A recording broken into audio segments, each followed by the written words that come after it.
12 class के विद्यार्थीगण, इसके पहले हम लोग जीरो ऑर्डर रिएक्शन का एक्सप्रेशन निकालना सीखे थे। आज जो है कैरेक्टरिस्टिक्स ऑफ जीरो ऑर्डर देखेंगे। इसका कैरेक्टरिस्टिक्स क्या है? पहला कैरेक्टरिस्टिक देखने के लिए आप देखेंगे for zero order reaction we know that, इतना कल हम लोग को मिला था K equal to R0 minus R by T मिला था। इसको थोड़ा सा हम इसको सॉल्व कर ले रहे हैं। R0 minus R equal to KT ऐसे मिल गया था। यहाँ पर हम इसे R को इधर ले जाते तो यह हम लोग का हो जाता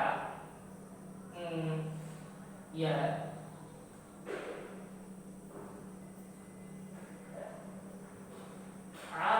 और इसको इधर ला रहे हैं minus KT plus R0 equal to, इसको ले जा रहे हैं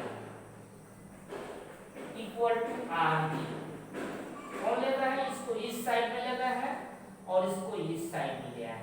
इसी को ऐसे लिख दे, या हम लोग का यह हो गया R0 नहीं, यह हम लोग का हो गया R equal to minus KT plus R0। केवल उलट दिया, इधर वाला को इधर लिख दिया, इधर वाला को इधर, केवल चेंज किया। यहाँ देखेंगे अगर मैथमेटिक्स के स्टूडेंट है तो यह y मान लिया जाए, यह a मान लिया जाए, x मान लिया जाए, तो y बराबर mx का ये इक्वेशन बन गया स्ट्रेट लाइन का। इसका मतलब इसका इसका ग्राफ जो है क्या आता है? Straight line.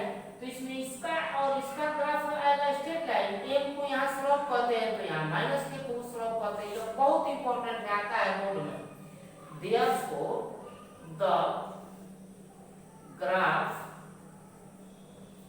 plotted between कौन? यहाँ पर यह R मैंने मोलरिटी है, molar concentration of R and कौन T will be a straight line, short में लिखा है straight line whose slope will be, देखेंगे यह बहुत इंपॉर्टेंट है, स्लोप will be क्या चीज? माइनस के, स्लोप will be माइनस के जाता है। इस तरह से दिखा देंगे इसे खींच करके। और इस ग्राफ को याद भी रखना है क्योंकि यह आता है वो बोर्ड में आता है। यहाँ किसका? R का, यहाँ किसका? T का। यहाँ लिख दी, यहाँ स्लोप ऐसे बनाया रहता है एग्जामिनेशन में, बना देगा, यह नहीं देगा, बना कर पूछता है कि इसका स्लोप बताइए किस ऑर्डर का है, इसलिए ग्राफ जरूरी है याद रखना। तो ये 100% महत्व। दूसरा देखेंगे, दूसरा यह हम जानते हैं for zero order reaction,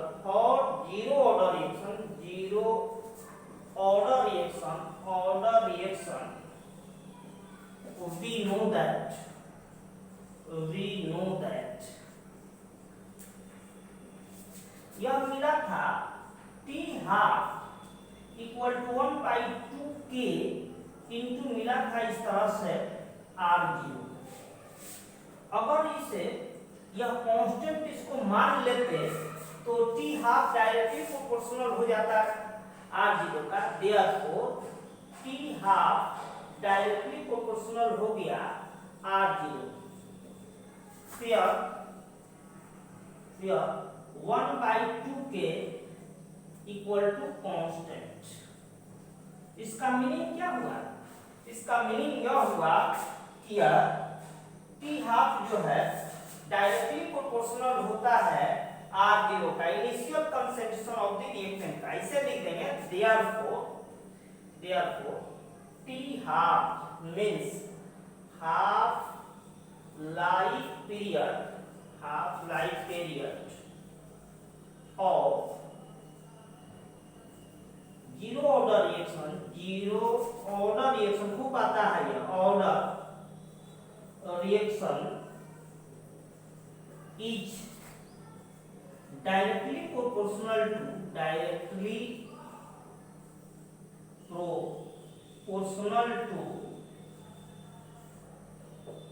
to the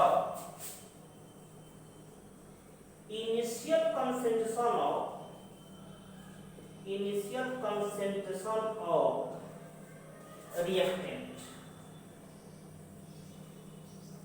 Hindi प्रेमी इसको कह सकते हैं कि जीरो ऑर्डर रिएक्शन का रिएक्टेंट के प्रारंभिक सांद्रता के सीधे समानुपाती होता है। तो दो कैरेक्टरिस्टिक्स जान गए, तीसरा बता गए। यहाँ हम लोग देख लिए कि अब जीरो ऑर्डर रिएक्शन का R बराबर K A का पावर 0 हो जाएगा, यानी R बराबर K की आने का मतलब कांस्टेंट हो गया। यह कांस्टेंट है, माने rate of reaction zero order का क्या होता है? Constant. That is the rate of reaction of zero order reaction is constant. फिर देखेंगे और zero order reaction unit of K बराबर हो जाता है R बाई A का पावर 0। तो A का पावर 0 कर देंगे 1 इक्वल टू R हो गया। R का यूनिट मोल L इनवर्स हो गया। यह यूनिट हो गया। इस पर एक क्वेश्चन दे रहा है, यह इस तरह का ग्राफ दे दिया है, काम में देता है, कई बार दिया है वो सीबीएसई बोर्ड में। अब कह रहा है कि what is the unit of what is the order of reaction. तो ये फर्स्ट ऑर्डर का है, अभी खींचे थे। यह इसका एक का आंसर हो गया फर्स्ट ऑर्डर। यहाँ देखेंगे ये क्वेश्चन दिए हैं कि swing the graph answer the following question. यह क्वेश्चन पेपर बना दिया है। यहाँ पर देखेंगे एक में what is the order of reaction. तो अभी हम यही ग्राफ खींचे हुए थे जीरो ऑर्डर का, ये सीधे लिख देंगे किस ऑर्डर का है? Zero order. आंसर हो गया जीरो ऑर्डर। दूसरा का आंसर देखेंगे, दूसरा का what is the unit of के। अभी के का यूनिट देखे थे, यह कितना आया था? यह है मोल। यूनिट ऑफ के देखे थे मोल L इनवर्स S इनवर्स। उसके बाद देखे थे what is the slope. Unit of के क्या हो गया? मोल L इनवर्स S इनवर्स। इसका स्लोप अभी बनाए थे ऊपर, ऐसे स्लोप बराबर लिखे थे माइनस के। तो तीसरा का आंसर हो गया हम लोग का यह slope of this graph equal to K. चौथा देखेंगे right the expression of half life T हाफ। तो T हाफ जीरो ऑर्डर का देखे थे, T हाफ बराबर कितना देखे थे? 1/2 K R0, यही देखे थे। ठीक है। उसके बाद give one example of this type of reaction. तो यह जीरो ऑर्डर का दो एग्जांपल देखे थे। एक हम देखे थे, दिए थे H2G plus Cl2G arrow 2HCl G, और एक KLH3 का दिए थे, PT के ऊपर जो है वह दिए थे, यानी R बराबर K इंटू या H2G का पावर 0 इंटू Cl2G का पावर 0, या सीधे आप चाहे तो R बराबर K लिख सकते हैं। यही एग्जाम्पल हम लोग का हो गया, यही एग्जाम्पल हो गया। केवल आंसर हम इतना ही लिख देंगे तो चलेगा, एग्जाम्पल यही आंसर हो गया। तो याद जो है कि कैरेक्टरिस्टिक्स ऑफ फर्स्ट ऑर्डर समाप्त हुआ। अब इसके बाद शुरू करेंगे, जीरो ऑर्डर समाप्त हुआ, फर्स्ट ऑर्डर शुरू करेंगे अगले दिन।